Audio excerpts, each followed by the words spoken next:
Horseshoeing school is just a waste of time and money. You've heard it before.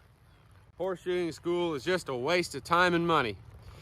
Well, I've had somebody ask me recently what I thought about that, if that was true, in my experience, if it was worth going. So this video is going to be a short answer to that question. Is it worth your time? Is it worth it going to shooting school? And I'm going to answer it based on my experience, having gone myself and having been around people that had not gone and had gone, and a whole variety. I've been around a lot of guys that over the years that shoot horses pretty well and some not so well. And I've hired guys that have been to school, and I've hired guys that haven't been to school. So stick around and I'll give you my answer.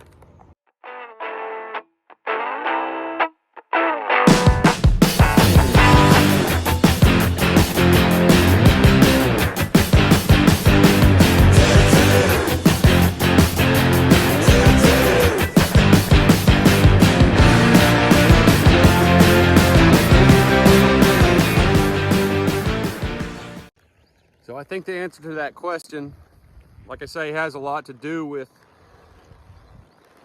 who you are, where you are, who you know. And I believe for someone like me, when I went to shooting school in 2004, I didn't have any connections in the horse business or the shooting business to speak of, other than some people in a 4-H horse showing club that I was in. But it would have been impractical for me. I didn't know anyone where I could go and work for, who I could go work for a year or two. And I think that's a viable way to do it. If you have someone that's very well established and trusted and busy enough that can take you on and let you pull shoes and sweep floors and clinch nails for a couple years, that's a good way to learn. And I've seen guys go that way and be pretty successful. The only thing is that the one problem with that is that not everyone has enough work. You know, like I use myself as an example. The last few years I've slowed down on my business to where I had time to do other things, and some days I might have a full book of horses, and other days I might, I don't have the work to employ someone full time and riding around and pay him enough to keep him into it. And another problem is if you're super green like I was, and a lot of guys that I've helped, several kids that came along and wanted to learn about shooting horses, and so some of them with varying degrees of experience, and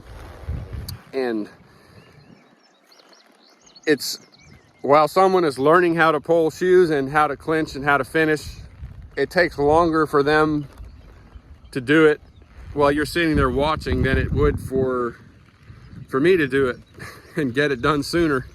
And that's the thing, that there's a learning curve everyone's going to have, but it makes it hard when I'm not doing as many as I used to, and I can't be doing 2 at once or something. Then it makes it really hard to pay someone to put the time in to learn how to do it. And it's not that hard to pull shoes and finish, but it does take a minute before you get kind of handy at it and enough to get paid for it. And so eventually you're probably going to, especially if you don't go to shooting school, you'll probably have to work for free a little bit, do kind of an internship. There's nothing wrong with that. And now I have had a couple kids that had been to horseshoeing school that worked for me, and while they did better at pulling shoes and finishing, I don't know that it was not that much better. I still had to kind of clean up after them a little bit, and as far as the finishing goes, and had to babysit a little more than it was worth for me shoeing 5 or 6, 7 horses a day.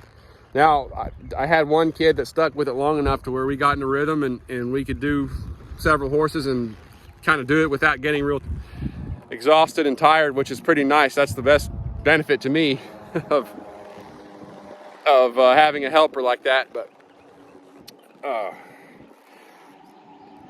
I guess the main answer to the question of whether or not it's worth it going to shoeing school is how much are you going to put in it, and it's all about your attitude. I mean, I got to work at the shoeing school in Oklahoma for 6 months, for better or for worse.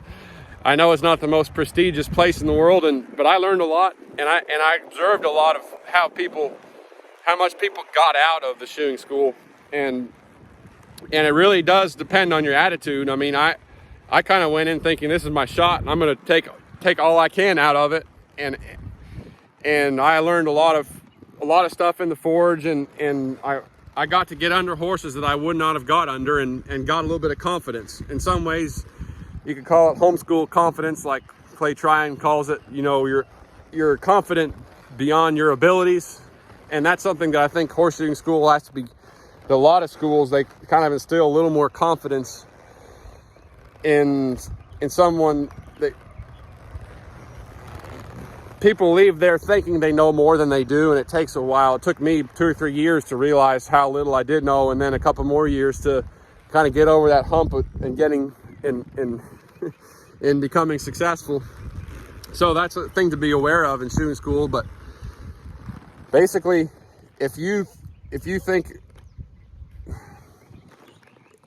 go into it believing that this is the great first step, and you're going to take all you can out of it, and you're going to get under horses that you wouldn't get under just riding around with someone that's going to let you pull a couple shoes, then I think it's great and it's worth it. Now, if you are around someone that's well established and a good person, I say that because doesn't matter how good a shoer they are or how much work they can give you. If I know this from experience, if they're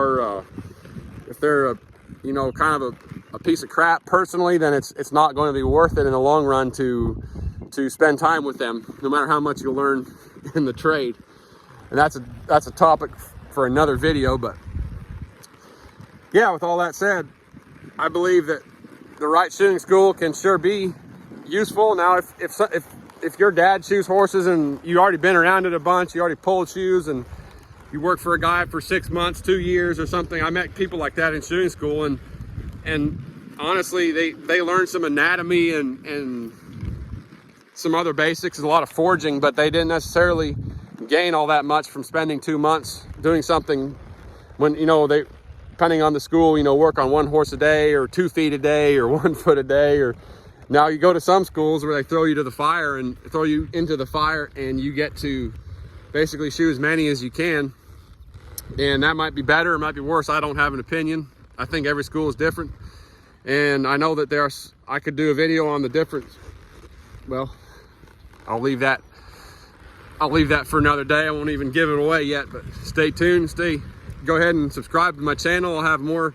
If this helped you or you know someone it could help, then please pass it along and leave me a comment. If you went to shoeing school, was it worth it for you? And what did you learn or what did you not learn? And if you shoe horses now and you didn't go to school, then what was the method or the route that you used to become proficient in your trade? So thanks for watching. Thanks for liking and commenting on this video, and I'll see you in the next one.